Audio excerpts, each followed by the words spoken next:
Hi everyone, welcome to the new Unity Game Development Muse AI tutorial। Last tutorial में हमने देखा कि किस तरह से हम प्रॉम्प्टिंग यूज़ कर सकते हैं।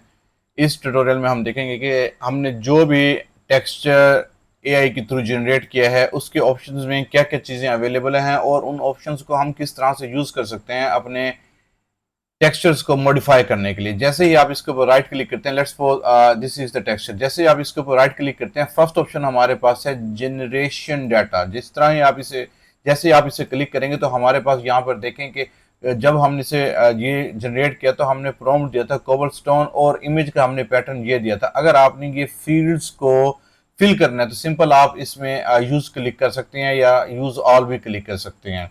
तो ये होता है हमारे पास जनरेशन डाटा। बेसिकली जब हम फील्ड्स को फिल करना चाहते हैं कि हर टेक्सचर जो हमने जनरेट किया ये डिफरेंट था और हर टेक्सचर का प्रॉम्प्ट भी डिफरेंट था, हमें याद नहीं रहता, तो हमने सिंपल क्या करना है, उस राइट क्लिक कर कर उसे प्रॉम्प्ट को दोबारा देख लेना। जिस तरह मैंने इस ग्रेप्स के टेक्सचर पर क्लिक किया और प्रॉम्प्ट में ग्रेप्स और पर्पल था, अगर मैं यही प्रॉम्प्ट दोबारा यूज करना चाहता हूं तो मैं जनरेशन डाटा को यूज करूंगा। This is the first thing in the option. So let's check for the second thing. It's view as PBR material.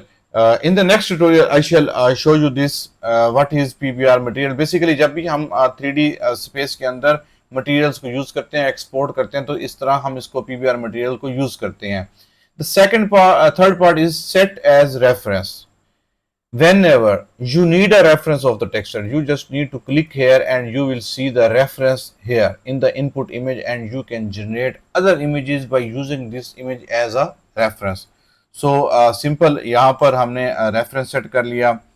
Other option is create four variations. Already हमारे पास ये texture create है, अगर हमने इसकी four variations मजीद create करनी है, हमें इसकी मजीद वेरिएशंस चाहिए थी, या मैं देखना चाहता हूँ कि इस तरह के और फोर टेक्सचर्स हों, मुझे ये टेक्सचर पसंद नहीं है लेट्स सपोज, तो मैं इसके और पार्ट्स क्रिएट कर लेता हूँ या इसके फोर वेरिएशंस क्रिएट कर लेता हूँ। उनमें जो डिफरेंस होगा मैं उसको यूज करके अपना टेक्सचर फाइनलाइज कर सकता हूँ। सो जनरेशन इज इन प्रोसेस। ये हमारे पास उसके जो अदर पार्ट्स हैं वो हमारे पास जनरेट होना स्टार्ट हो गए हैं। So let's check the other options. Delete. It's very simple. When you click on it, the delete will delete this texture. See here, it's just asking we want to delete the selected texture. If you click this, then your texture will be deleted. So our texture is deleted. Other is export. जब भी आप अपने इन textures को use करना चाहते हैं तो आप इन्हें एक्सपोर्ट कर सकते हैं। Let's suppose I have this texture and I want to export this texture. just you need to export, click on the export, and in the Unity let's suppose we say it cobblestone exported texture। ये हमारे पास cobblestone का एक texture है। जब जैसे ही आप इसे क्लिक करेंगे तो मैं आपको यहाँ पर दिखा दूँ, ये हमारे पास टेक्सचर क्या हुआ, जनरेट हो गया है और ये हमारे यूनिटी के अंदर एक्सपोर्ट हो गया है। तो सिंपल आपने इसे ड्रैग कर देना है और यहाँ पर ये टेक्सचर प्लेस हो जाएगा। यहाँ पर टेक्सचर की जो टाइलिंग है वो सेट नहीं है, तो मटेरियल ऑलरेडी दूसरा सेलेक्ट था, तो हम यहाँ पर इसे I think 10 by 10 would be a better। what's going on, I think we need to set here the tailing basically। यहाँ पर देखें कितना ही खूबसूरत ये टेक्सचर लग रहा है। तो इस तरह से हम टाइलिंग सेट कर सकते हैं। एक फ़ायदा जो हमें यहाँ पर एआई यूज करने का है, जो भी टेक्सचर हमें म्यूज एआई जनरेट करके देता है ये सीमलेस टेक्सचर होगा। आप देखें इसमें ना ब्रेकिंग नहीं है, टेक्सचर में ब्रेक नहीं हो रहा। आप अगर इसे गौर से देखें कहीं पे भी एजेस वगैरह इसके ब्रेक नहीं है, या पैटर्न्स जो जनरेट हो रहे हैं वो ब्रेकिंग पैटर्न्स नहीं है। तो टेक्सचर बड़ा ही सीमलेस क्रिएट होता है हमारे पास। तो ये होता है हमारे पास एक्सपोर्ट। उसके बाद हम नेक्स्ट ऑप्शंस देखते हैं इसके अंदर। Let's suppose upscale। what is upscale? Let's suppose I have this texture and I need a upscale of this. Upscale means it will provide a better quality of this texture। अगर हम इस texture को use करना चाहते हैं और हमें higher quality का चाहिए, तो आपने राइट क्लिक करके अप स्केल पर करना है और इसका जो वेरिएशन है जो हमें अब वो क्रिएट करके देगा वो ऑलमोस्ट 2K रेजोल्यूशन का टेक्सचर होगा, और उसे हम किसी भी और मटेरियल्स पर या उस मटेरियल को हम यूज कर सकते हैं किसी भी ऑब्जेक्ट के ऊपर। तो हमारा टेक्सचर जनरेशन प्रोसेस में है, चेक करते हैं कि हमें जो टेक्सचर मिलता है उसकी रेजोल्यूशन क्या है। तो ये हमारे पास टेक्सचर जनरेट हो गया। अगर आप देखें तो हमारे पास यहाँ पर 2K टेक्सचर जनरेट हुआ, ये देखें, ये हमारे पास 2K टेक्सचर जनरेट हो गया। तो हम इस तरह से ये टेक्सचर यूज कर सकते हैं।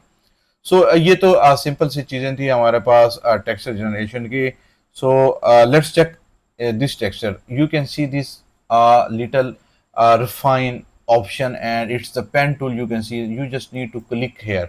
जैसे ही आप इसे क्लिक करेंगे तो हमारे पास ये विंडो ओपन हो जाएगी। फर्स्ट टूल जो इसमें है वो हैंड टूल है, और माउस से आप इसे ड्रैग कर सकते हैं और zoom in and zoom out भी कर सकते हैं। लेट्स सपोज हमने अब ये टेक्सचर क्रिएट कर लिया, ये येलो पोर्शन आपको नजर आ रहा होगा, हमें ये येलो पोर्शन नहीं चाहिए। तो हमने क्या करना है, हमने इस टूल पर क्लिक करना है। It's a pen tool and it's used for mask. Let's click here and you can see here it's the mask image. When we will click here, you can set the radius from this image. Let's suppose we just need to mask this and we just reduce this. अगर आपके पास ये circle बड़ा हो गया तो यहाँ पर ये रेजर भी दिया हुआ है, तो हम यहाँ से इसको रेज भी कर सकते हैं। अब करना क्या है कि हमने ये जो येलो पोर्शन है हमें ये नहीं चाहिए, हम इसे यहाँ पर जनरेट पर क्लिक कर देते हैं, और जनरेट पर क्लिक करने के बाद यहाँ पर हमें और रिफाइनमेंट्स इस सेक्शन में और टेक्सचर भी नजर आएंगे, और ये इसको डॉट को रिमूव कर देगा। So let's check the final results, हमें क्या रिजल्ट्स मिलते हैं इसको मास्क करने के बाद।